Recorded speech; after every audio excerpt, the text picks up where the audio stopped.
tema yang kita akan pelajari hari ini sangat menarik.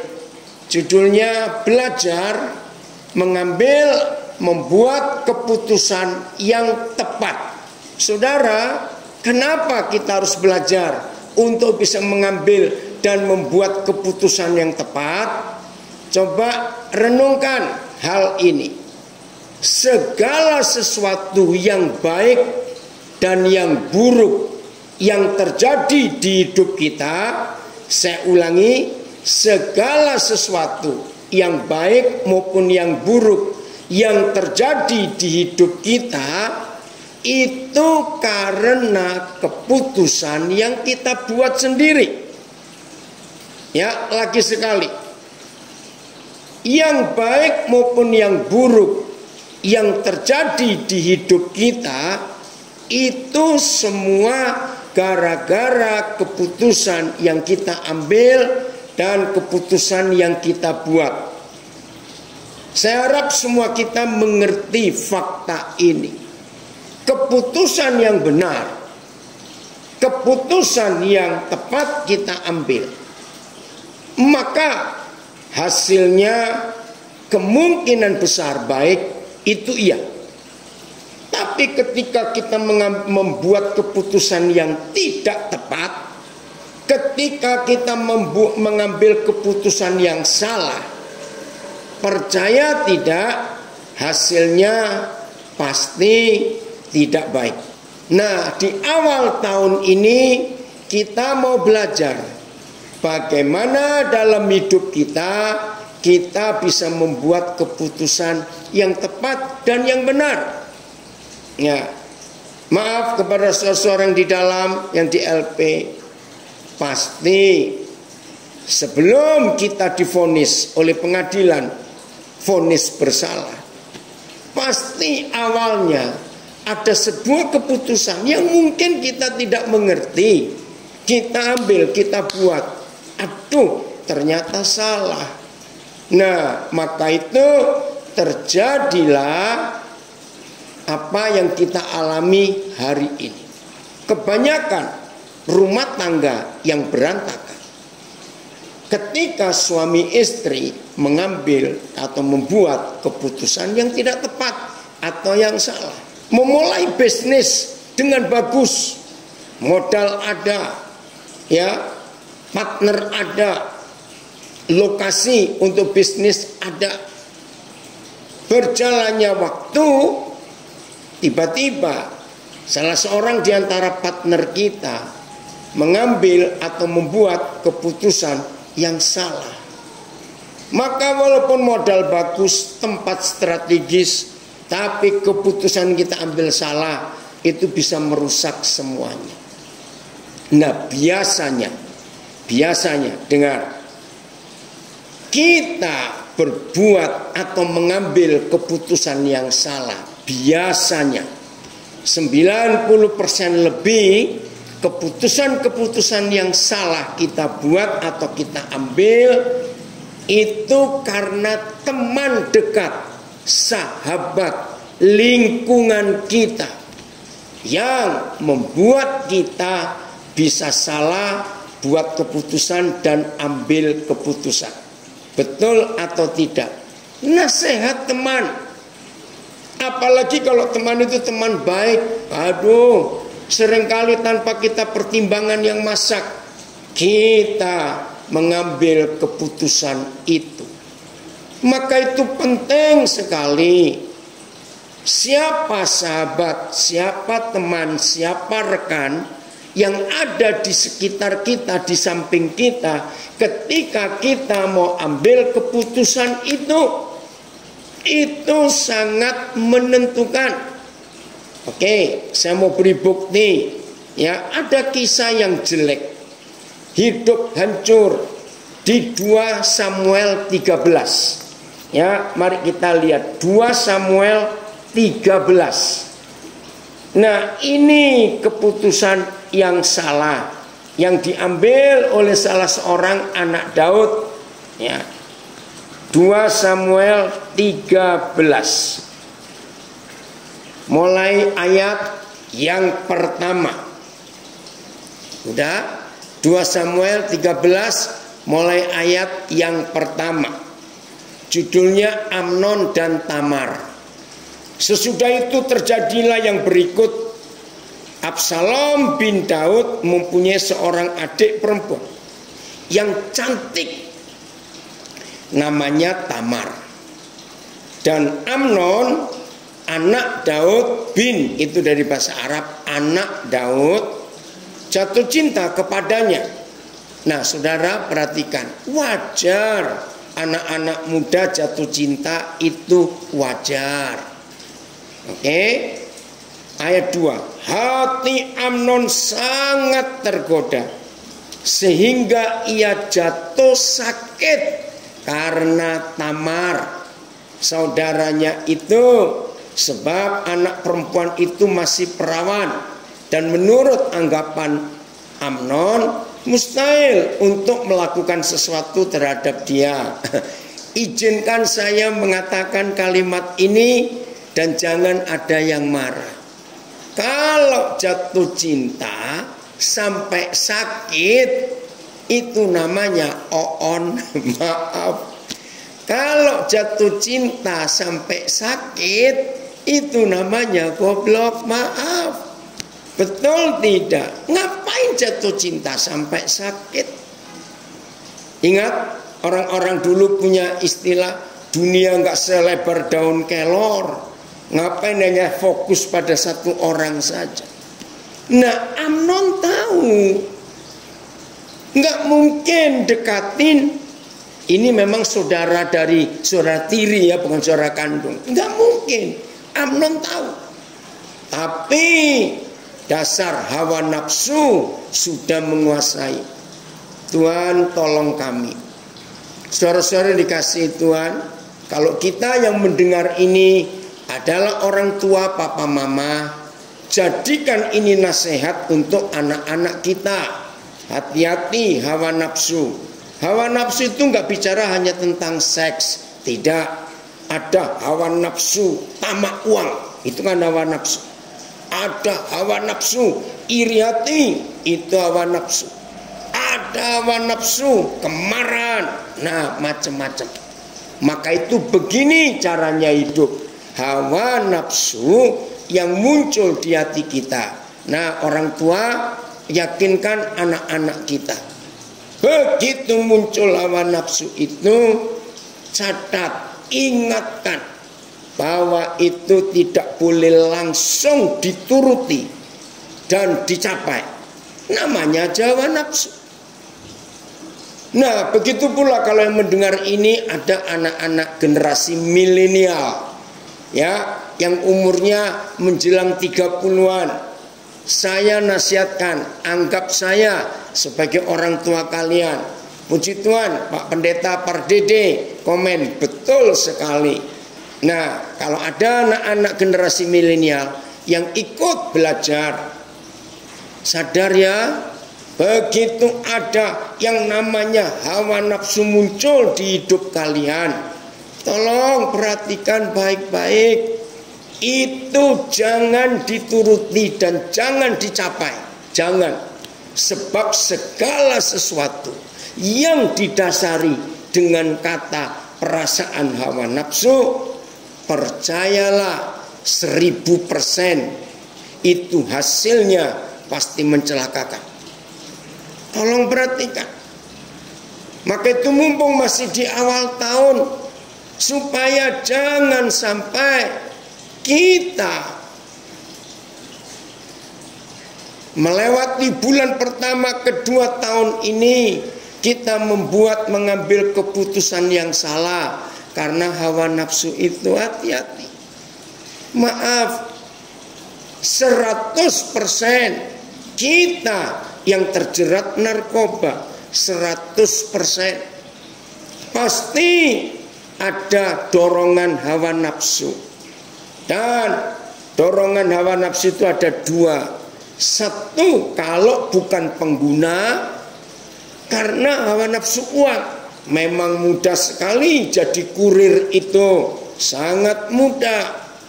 Sudah berapa kali kita dapat berita orang yang mengunjungi keluarganya, saudaranya, anaknya di lapas, menyelundupkan barang jahat itu di dalam makanan. Yang terakhir itu loh, akal setan itu ada saja. Yang terakhir ngikuti yang sebelum-sebelumnya, narkoba dibungkus kecil, masukkan dalam tahu, sayur tahu, ada lodeh dan macam-macam. Yang terakhir ini idenya ada saja. Saya sampai tersenyum sendiri.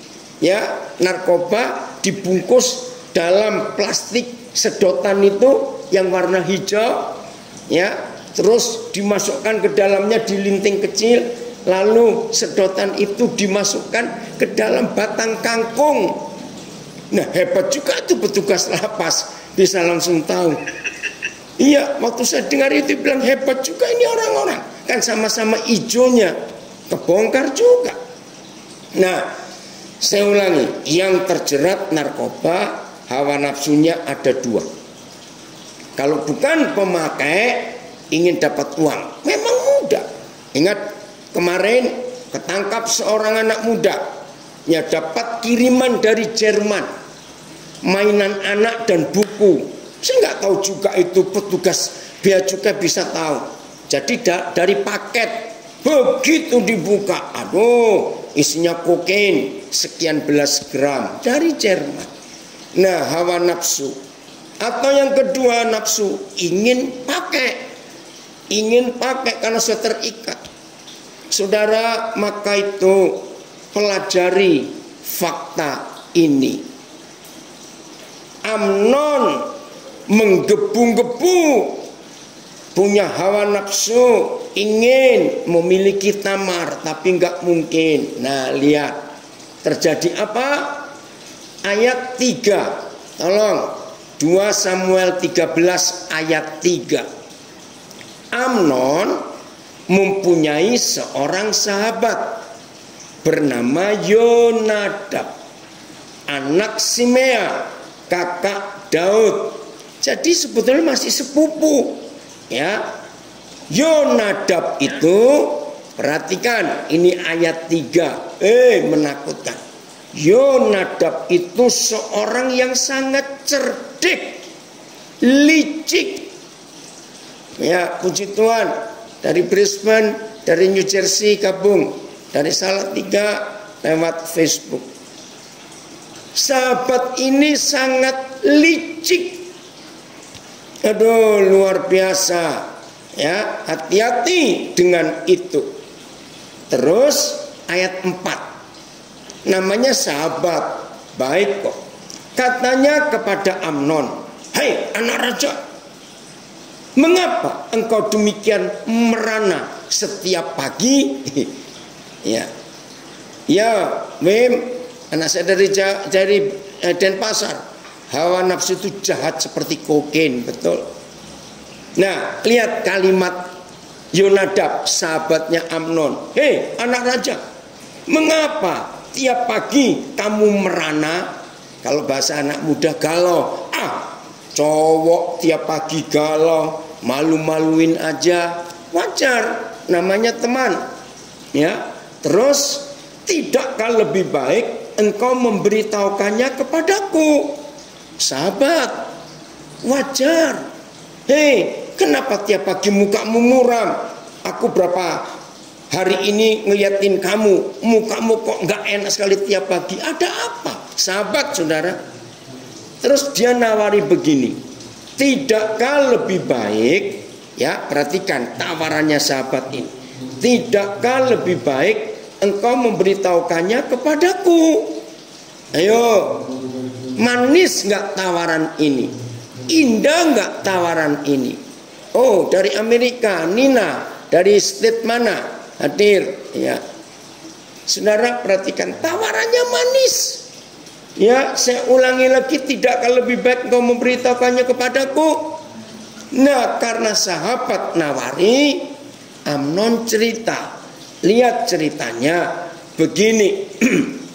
Kata Amnon kepada sahabatnya tadi, "Aku cinta kepada Tamar, adik perempuan Absalom, saudaraku itu." Lalu berkatalah Yonadab kepadanya. Wih, ini nasihat yang salah. Ampuni saya Tuhan, ampuni kami semua. Saya ulangi lagi. Setiap keputusan yang salah kita ambil pasti menghasilkan kehancuran. Tapi setiap keputusan yang kita buat itu tepat dan benar, hasilnya pasti luar biasa indah dan bahagia. Nah, yang berikut, setiap keputusan yang kita ambil itu sangat ditentukan, sangat dipengaruhi oleh sahabat-sahabat baik kita.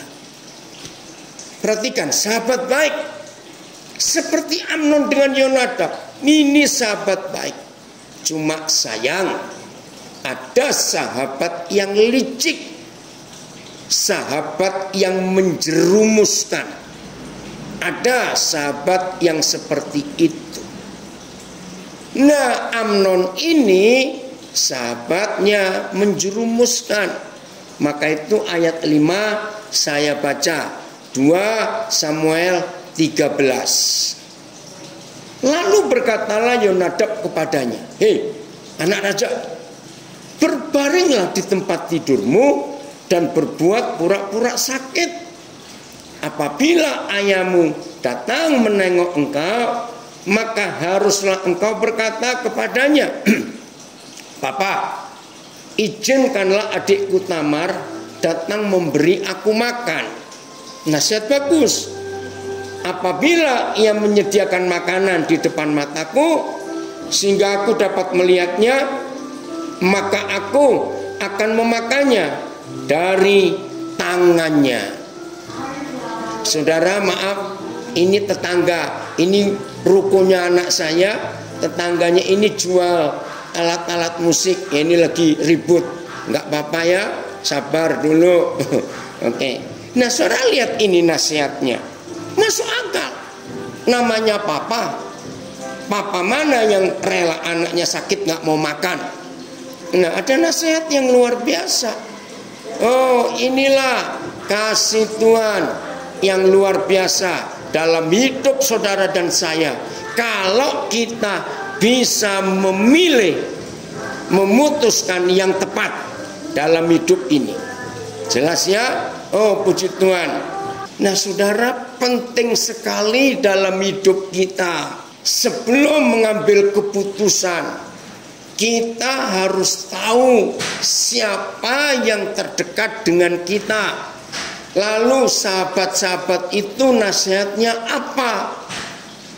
Nah, saya langsung baca yang hancurnya keputusan yang salah, yaitu ayat 15. 2 Samuel 13 ayat 15. Waduh, hancur saudara, hancur. Akhirnya nasihat Yonadab diikuti oleh Amnon. Aduh, sedih sekali. Hancur. Maka itu hati-hati dalam hidup kita.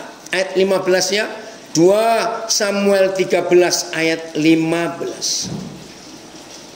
Kemudian ya, timbullah kebencian yang sangat besar pada Amnon terhadap gadis itu. Bayangkan, tadinya kan jatuh cinta menggebu-gebu sampai sakit, betul? Tapi begitu hawa nafsunya tercapai, aduh saudara, begitu hawa nafsunya tercapai, Amnon memperkosa Tamar. Saudara perhatikan, aduh ngeri. Saya ulangi lagi. Kemudian timbullah kebencian yang sangat besar pada Amnon terhadap gadis itu. Bahkan lebih besar benci yang dirasanya kepada gadis itu daripada cinta yang dirasanya sebelumnya. Sebelum apa? Sebelum Amnon meniduri Tamar. Bisa berubah 180 derajat. Rasa cinta yang besar menjadi kebencian, bahkan lebih besar, kata firman Tuhan.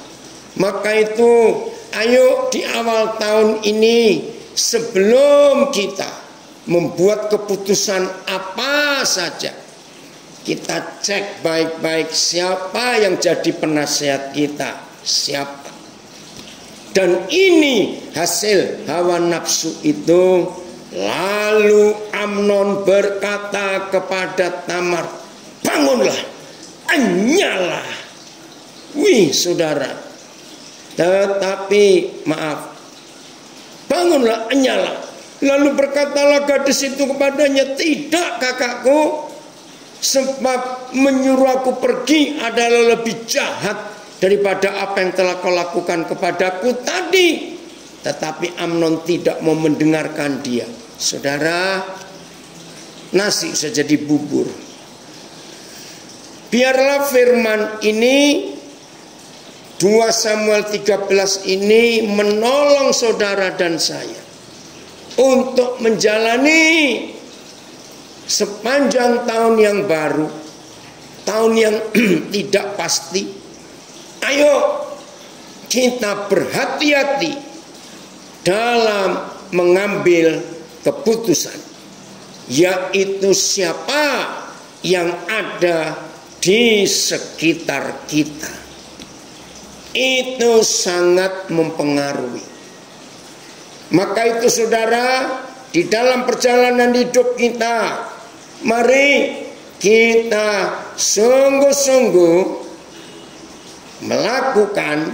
mengambil keputusan yang tepat. Jangan sampai kita salah. Ya. Nah, maka itu pengaruh lingkungan kita harus cek. Jangan sampai kita salah. Sehingga kalau kita buat keputusan yang benar, pasti nama Tuhan Yesus dipermuliakan. Serius untuk itu, ya, ini penting sekali dalam perjalanan iman kita, supaya tidak ada yang salah dalam perjalanan hidup kita kepada Tuhan. Maka kalau saudara dan saya bisa mengambil keputusan yang tepat dan semuanya ditentukan oleh kehendak Tuhan, hidup ini luar biasa. Bagaimana caranya supaya kita bisa ambil putusan yang tepat? Kita buka Roma 12. Ternyata ada satu bagian di hidup kita yang paling menentukan keputusan ini tepat atau salah, tidak tepat atau tidak tepat, benar atau salah. Ternyata satu bagian itu adalah pola pikir kita, istilah umum mindset kita. Roma 12. Kita lihat ayat ini, Roma 12. Saya baca dulu ayat 2, ya. Roma 12 ayat 2. Janganlah kita, saya berkata kita langsung, menjadi serupa dengan dunia ini, tetapi berubahlah oleh pembaharuan budi kita. Nah, pembaharuan budi itu pembaharuan mindset, sehingga kita lihat dapat membedakan manakah kehendak Tuhan, satu, apa yang baik, dua, apa yang berkenan kepada Tuhan, dan tiga, apa yang sempurna. Jadi tolong bukakan yang 5 terjemahan itu, Roma 12 ayat 2. Jadi untuk mengetahui kehendak Bapa pun ada 3 tingkat. Saya ulangi lagi, yang baik, yang berkenan, dan yang sempurna. Bayangkan, untuk kehendak Bapa saja. Jadi, ya, ada komen di Facebook, wih, sungguh mengerikan kisah ini. Ada orang yang mengaku sahabat tapi hatinya busuk, mencelakakan sahabatnya sendiri. Di zaman sekarang pun ada.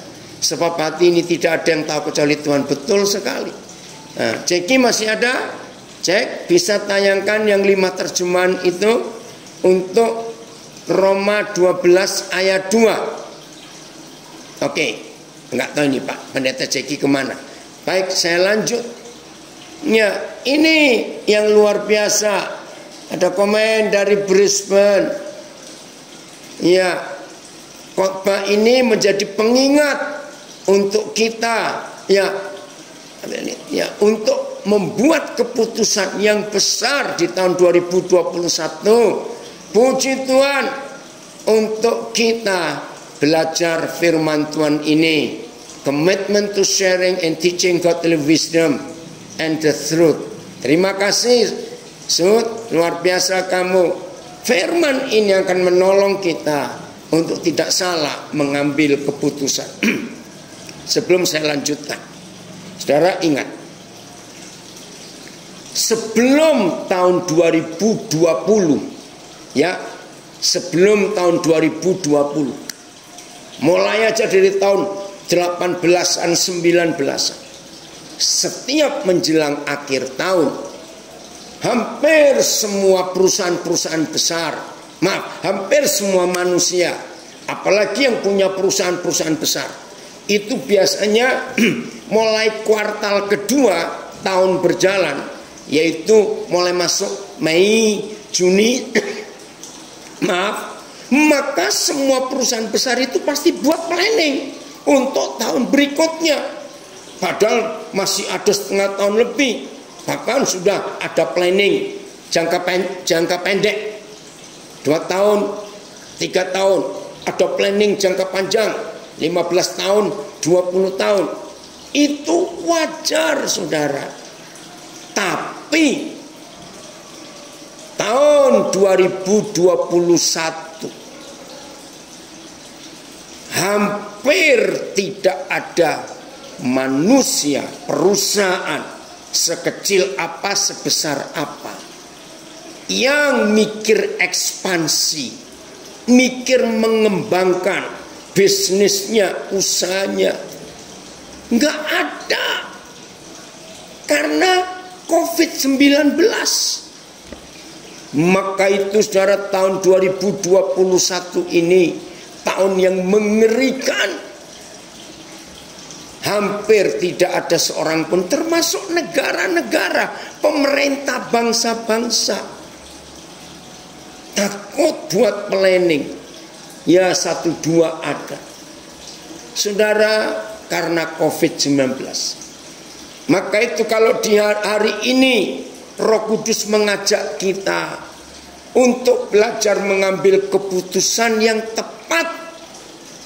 Buat tahun ini cuma satu modalnya, libatkan Bapa di surga lewat kuasa Roh Kudus. Saya ulangi, saudara dan saya yang ingin mengambil keputusan buat planning tahun ini, kepada suara-suara saya yang ada di dalam lembaga pemasyarakatan, mungkin tahun ini ada yang bebas, entah di bulan berapa. Saudara, saya nasihatkan, libatkan Tuhan untuk saudara berbuat sesuatu setelah bebas dari penjara ini. Dan kita semua libatkan Tuhan untuk membuat keputusan buat tahun ini. Oh Tuhan, jangan libatkan sahabat, apalagi yang licik, sahabat yang jahat. Jangan. Kenapa harus melibatkan Bapa di surga? Kenapa? Karena satu-satunya pribadi yang paling kenal kita hanya Bapa di surga. Dan satu-satunya pribadi yang paling tahu terjadi apa untuk hidup setiap kita di hari-hari yang akan datang ini.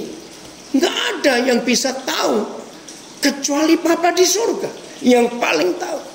Maka itu menjelang akhir 2020 yang lalu, saya ngetes, saya sharing ke banyak sahabat, ke banyak teman. Ya, begini. Ayo, profesi apa yang paling tidak laku di akhir 2020? Ternyata banyak yang nggak tahu. Ada yang tahu 1-2. Saudara mau tahu nggak jawabannya? Profesi apa yang paling tidak laku di akhir 2020 yang lalu? Jawabannya profesi peramal, ya, paranormal, ahli nujum. Nggak laku.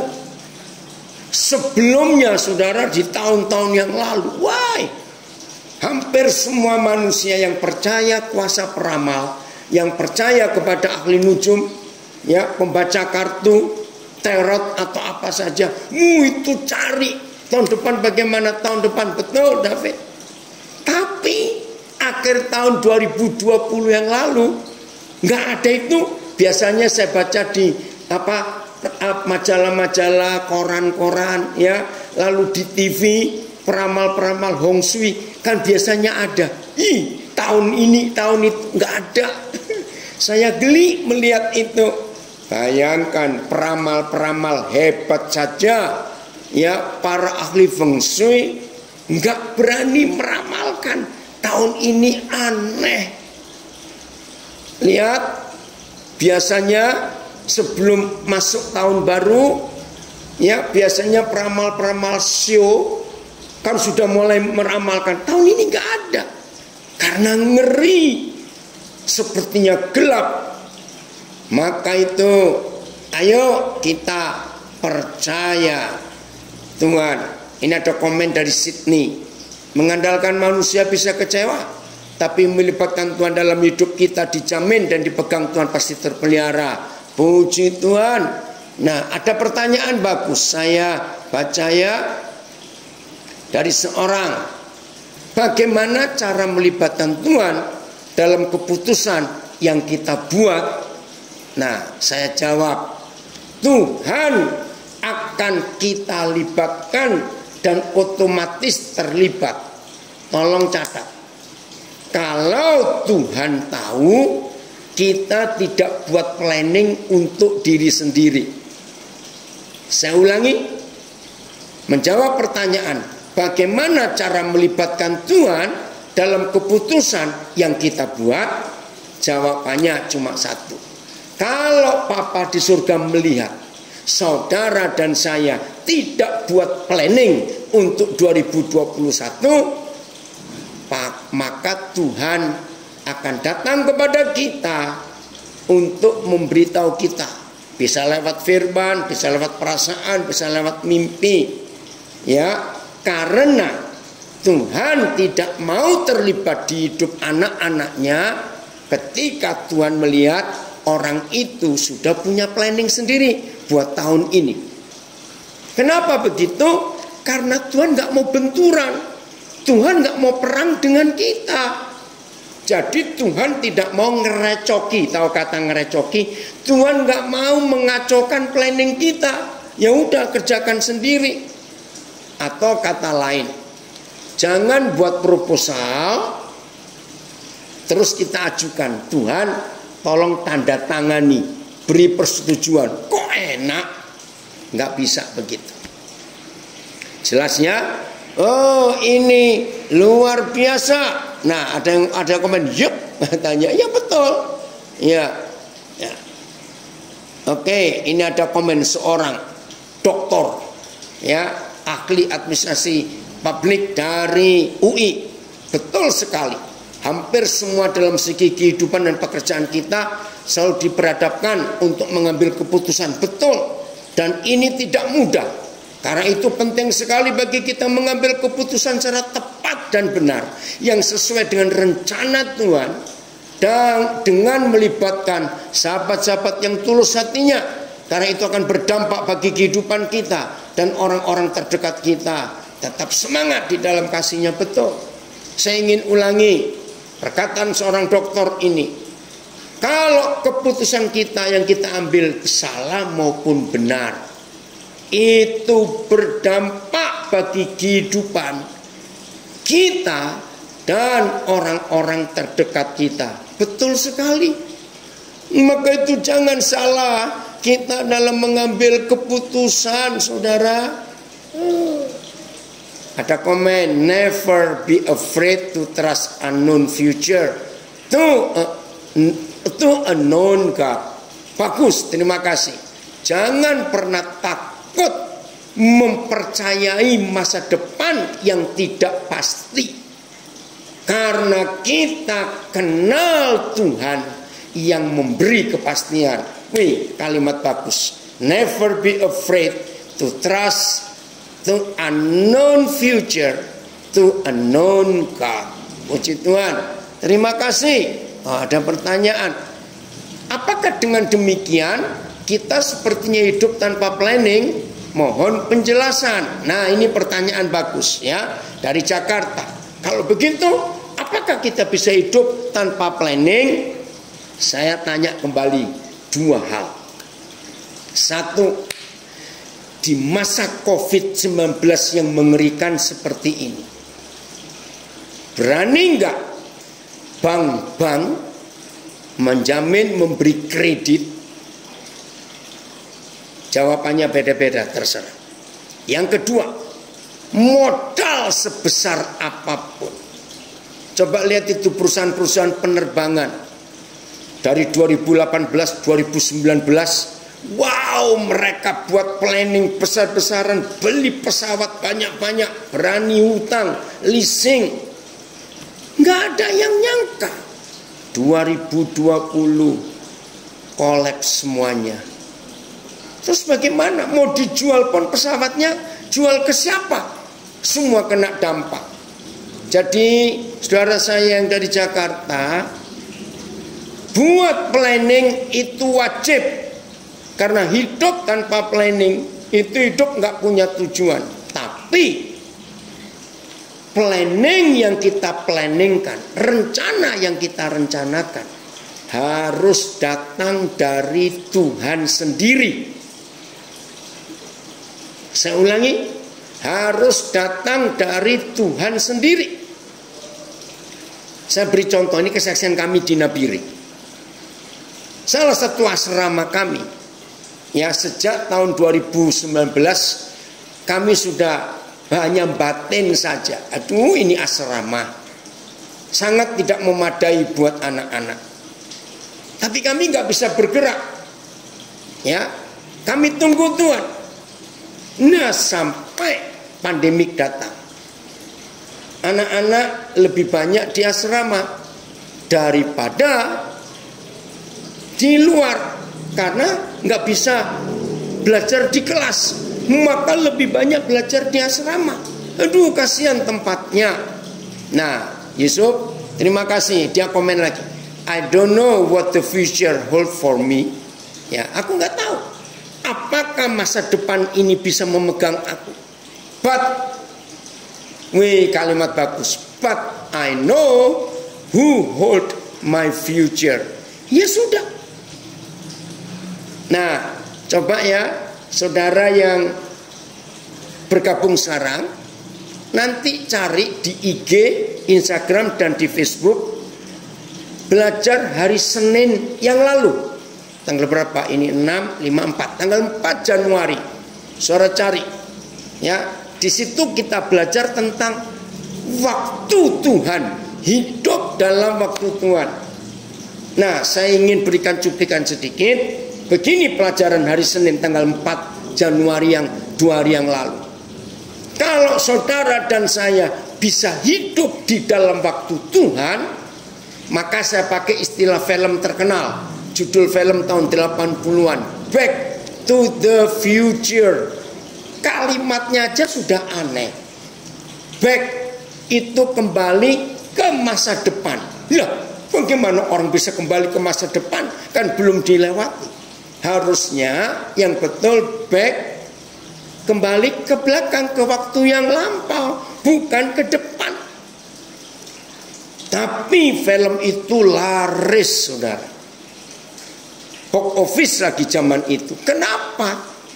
Karena manusia itu ingin tahu ke depan ini ada apa. Nah, dalam pelajaran Senin yang kemarin, Tuhan mengajar begini. Kalau saudara dan saya bisa hidup dalam waktu Tuhan, yaitu kekekalan, maka kita bisa meneropong masa depan kita jelas sekali.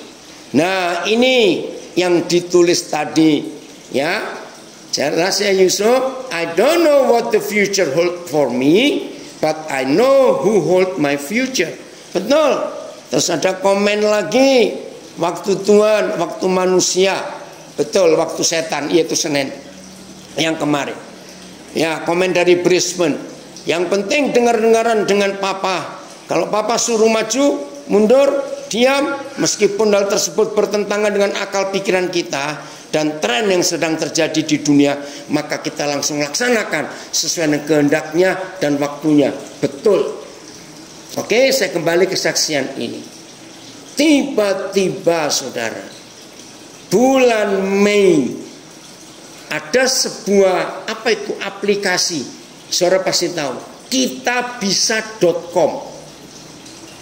Ini bukan aplikasi, saya lupa, sebuah lembaga ya di Indonesia. Saudara bisa klik kitabisa.com. Tiba-tiba kitabisa.com kontak kami. Kaget kami. Nawarkan mau membantu apa yang diperlukan. Wih saudara, begitu kami dapat tawaran itu, ya kami cerita, kami punya beban untuk bangun asrama kami. Oh ya, langsung diviralkan di sosial media mereka.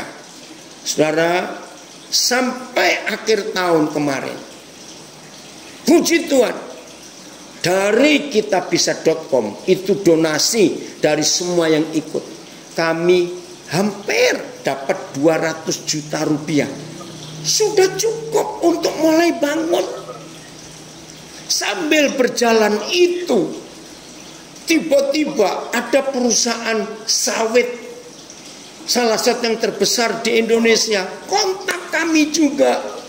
Apa yang bisa kami bantu? Lihat itu kalau Tuhan sudah bekerja. Nah, di sini kami belum tahu berapa jumlahnya karena perusahaan ini sedang ngutus utusannya untuk melihat apa yang kami kerjakan. Nah, dari situ Yusuf, kami mulai belajar untuk membuat planning. Berarti planning 2021 kami akan bangun asrama itu. Nah, tadi pagi sebelum saya ikut Zoom ini kami sedang rapat. Nah, jadi kami harus cari lokasi untuk sementara mindahkan guru-guru dan anak-anak sebelum asrama itu dibongkar. Nah, itu planning. Jadi, ayo kita buat planning setelah Tuhan memberitahu kita harus ngerjakan apa buat tahun ini. Itu salah satu contoh. Baiknya, saya lanjutkan. Nah, kembali ke Roma 12 ayat 2. Jadi jelas sekali untuk mengetahui kehendak Tuhan pun, ya hari puji Tuhan, kitabisa.com bisa terbuka seperti itu. Ya, Ari Tonang, kitabisa.com, ya Emil, itu lembaga fundraiser, betul. Luar biasa, hampir 200 juta. Kami nggak nyangka juga. Itulah papa kita kalau bekerja. Betul, Vero dari Alabama, dahsyat. Oke. Ya, salam kenal Kiki Alfredo, baik. Saya lanjutkan ya. Jadi ada 3 macam kehendak Tuhan yang kita harus tahu. Lagi sekali Roma 12 ayat 2. Janganlah kamu menjadi serupa dengan dunia ini, tetapi berubahlah oleh pembaruan budimu, sehingga kamu dapat membedakan manakah kehendak Tuhan, apa yang baik, yang berkenan kepada Tuhan dan yang sempurna. Jadi poinnya, mindset kita, pembaharuan budi, renew your mind. Barui. Nah saudara, ayo kita melangkah di 2021. Saya ulangi, ayo kita melangkah di 2021 dengan sibuk cari modal. Enggak. Dengan sibuk cari fasilitas. Jangan. Lalu sibuk cari apa? Sibuk memperbarui pikiran. Ini dulu. Ini luar biasa. Nah, ini nyimpang dikit. Nah, ternyata kitabisa.com itu selalu pakai public figure. Ya, public figure. Nah, yang terpilih itu Jonathan Christie yang bulu tangkis itu, saudara. Nah, kami juga nggak kenal. Toto Jonathan Christie kontak kami dan dia jadi duta untuk pembangunan asrama anak-anak kami ini. Maka itu kalau ada yang kenal dia, sampaikan terima kasih atas nama anak-anak Papua. Jonathan Christie menjadi duta fundraising, mencari dana untuk pembangunan asrama kami. Luar biasa. Nggak bisa baca itu. Apanya yang gratis? Jelas ya saudara, maka itu ayo. Betul. Kita hidup mengikuti kehendak Tuhan. Sibuk merubah pola pikir. Betul. Nah, saya mau baca lagi. Efesus 4 ayat 23. Sebetulnya pola pikir kita itu nggak perlu kita sibuk untuk memperbarui. Lu kenapa? Karena Tuhan itu. Oke, nah nanti ngobrol ya. Sekarang balik ke Facebook. Betul, Sud. Kita lihat Efesus 4 ayat 23. Ternyata merubah pola pikir itu bukan urusan kita. Ya, oke, ada yang tanya dulu. Artinya kita harus selalu tunggu waktunya Tuhan. Iya, luar biasa. Saya nggak tahu siapa ini Bakti Mulia Dicai, ya. Ayo kita lihat Efesus 4 ayat 23. Begini kata Tuhan, supaya kamu dibaharui di dalam roh dan pikiranmu. Ini luar biasa. Yang diperbarui bukan model rambut tahun 2021, trennya apa? Maaf kalau melihat itu, ya. Bukan kita memperbarui penampilan. Oh, tahun 2021 itu cenderung ke warna apa? Lalu kita sesuaikan baju kita ke warna apa? Enggak. Yang diperbarui untuk tahun 2021 adalah pola pikir. Dan menurut Efesus 4 ayat 23, Roh Kuduslah yang tiap hari memperbarui pola pikir kita. Oh, terima kasih Yusuf. Kenal ya dengan Jonathan Christie, sampaikan perjuangannya menghasilkan sesuatu akan jadi legacy ya untuk kitabisa.com dan untuk Jonathan Christie. Oke. Nah, jadi kalau pola pikir kita tiap hari diperbarui, Efesus 4 ayat 23, hidup ini luar biasa. Serius, hidup ini luar biasa. Aduh, saya saksi lagi satu ya. Karena ini pendidikan dan kami ini berpola asrama. Walaupun pandemik, kami tetap mikir bahwa tahun ajaran baru nanti, tahun ajaran 2021-2022, kami nggak mau harus memperluas bangunan gedung, ruang-ruang kelas, ruang laboratorium, tempat olahraga. Ya, itu ada di pikiran kami. Tapi dalam kondisi seperti ini, mau bagaimana? Nah, kami rileks saja. Papa pasti tahu yang dibutuhkan untuk anak-anak Papua. Saudara,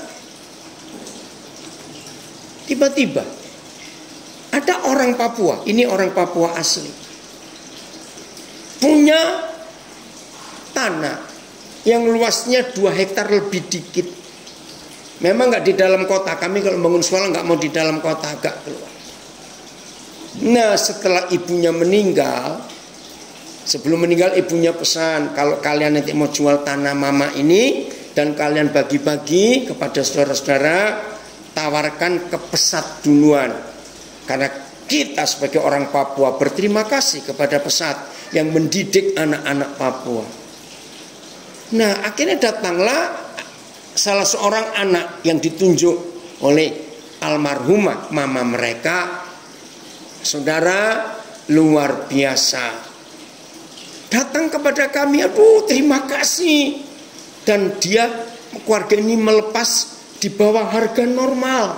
Karena tahu, tapi itu pun sudah sekian M, ya saya nggak sebutkan. Ya buat kami tetap besar. Tapi yang luar biasa, saudara. Iya Citra, itu tanahnya Mama Yos almarhum. Yang luar biasa, anaknya berkata begini, kami tahu yayasan gak punya uang cash sebanyak itu. Oh puji Tuhan kalau kamu mengerti. Terus gimana caranya bayar? Nah dia bilang, mama itu punya tanah yang di tengah kota. Nah sebelum mama meninggal, mama itu pesan, kamu jangan pakai tanah yang agak di luar itu, kamu pakai tanah yang di dalam kota. Bangunkan rumah dan bangunkan rumah-rumah kos di samping di tanah itu cukup besar. Oh ya, nah jadi bayarnya nanti dihitung berapa rumah itu. Nah kenapa anak ini berkata begitu kepada kami? Ini cuma cerita ya saudara. Ada berapa pengusaha dari luar Nabire ya yang punya hati untuk menopang pelayanan ini. Nah akhirnya mereka ini buka toko bahan bangunan di Nabire. Nah keluarga ini tahu. Nah begitu pula ada satu pengusaha besar bahan bangunan orang Nabire yang tahu juga pelayanan ini. Nah jadi buat kami membayar tanah yang sekian M, bukan bayar uang cash tapi berupa bangunan. Nah kami konsultasi kepada dua toko bahan bangunan ini, gimana nangani? Ayo kita garap. Sebab dua toko bahan bangunan ini mengajak Pesat memegang saham kosong sekian puluh %. Sehingga setiap akhir tahun pembagian dividen kami itu dapat. Nah ketika kami tawarkan ke mereka, mereka enteng jawabnya, kerjakan. Toh Pesat juga punya saham kosong di dua perusahaan ini. Saudara, begitu kami dengar ini, Tuhan caramu luar biasa. Saya nggak tahu saudara mendapat konfirmasi apa dengan kisah-kisah ini tadi. Maka itu saudara, kalau kita selalu melibatkan Tuhan dan untuk kepentingan Tuhan, bukan untuk kepentingan pribadi saja. Percayalah, mengambil keputusan dan membuat keputusan untuk kerajaan surga, untuk kemuliaan Tuhan, untuk pelayanan buat jiwa-jiwa. Wih, saudara, indah, betul, caranya luar biasa. Ini yang kita nggak pernah mikir. Jadi planning tahun ini, ayo kita usahakan biar idenya datang dari surga dulu, baru kita kerjakan.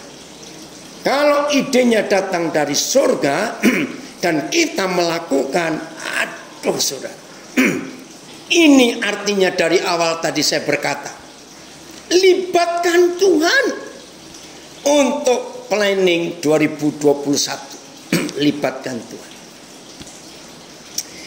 Saya punya banyak kesaksian lain lagi yang luar biasa ini. Nah, untuk yang tim Manokwari beda lagi. Beda dengan pemerintah Kabupaten Nabire. Sejak kami mendirikan sekolah di Manokwari sekian belas tahun yang lalu, hampir 20 tahun ini. Sudah 20 tahun ya. Pemerintah kabupaten selalu menunjang, memberikan uang, bangun asrama, bangun gedung, beri fasilitas genset, beri fasilitas laboratorium, beri fasilitas komputer. Itu yang pemerintah Manokwari, beda dengan Nabire. Nah, cara Tuhan itu luar biasa.